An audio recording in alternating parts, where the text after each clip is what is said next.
Bonjour à toutes, alors aujourd'hui je vais faire avec vous la recette de la bissara, donc c'est une recette traditionnelle hein. Et c'est une recette très simple, très facile et avec pas beaucoup d'ingrédients. Alors, moi ce que je fais, c'est que je prends des pois cassés que je lave, parce qu'on ne sait jamais s'il y a des petites choses dedans, la poussière, etc. Ce que je prends, donc je le fais pas tout le temps, donc un oignon, un petit oignon que j'ai mis là. J'ai mis 5 gousses d'ail, donc j'ai dégermé.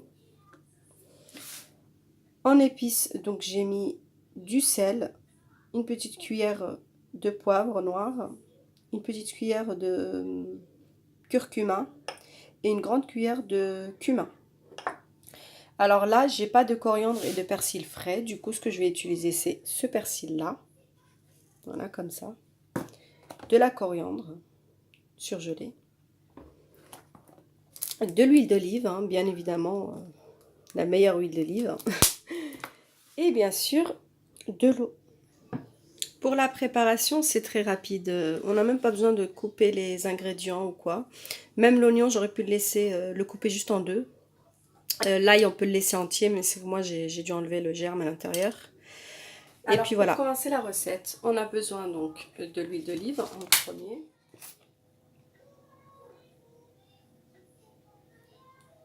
Voilà, on en met en bonne quantité. Comme ça.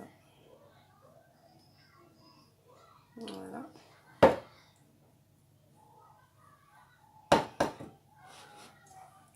Ensuite, on va venir ajouter les pois cassés. Voilà.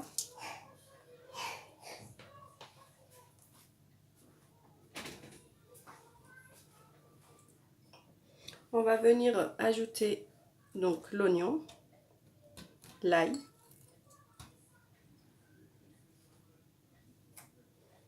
la coriandre. Donc là c'est un petit peu... Donc la coriandre que j'ai ici, mais j'en avais très peu, donc j'ai mis ce qui me restait. Et donc du persil. Donc le mieux c'est de mettre du frais, hein, c'est encore meilleur. Hein.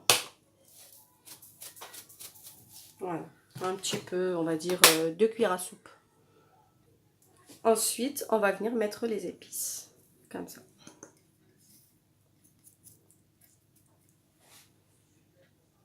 Alors du coup, moi, ma technique, c'est de ne pas mélanger les ingrédients ensemble. Hein. Je vais juste, voilà, je vais juste faire ça.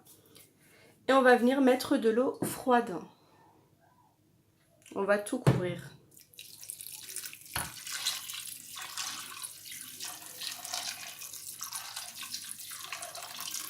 Et bien sûr, on ne mélange pas. Hein.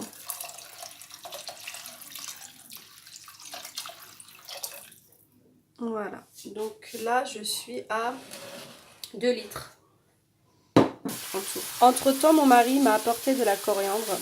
Du coup, j'en ai lavé un petit peu et puis je vais le mettre dedans.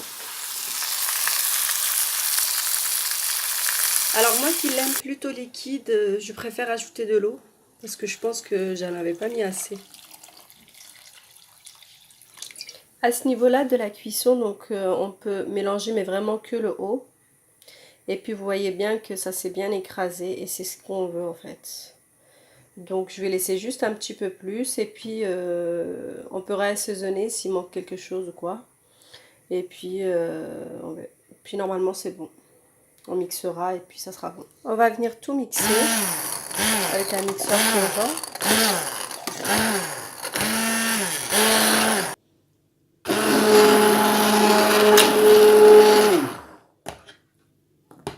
Ce que je fais moi, une fois mixé, comme vous voyez, je les laisse juste cuire quelques petites minutes, comme ça.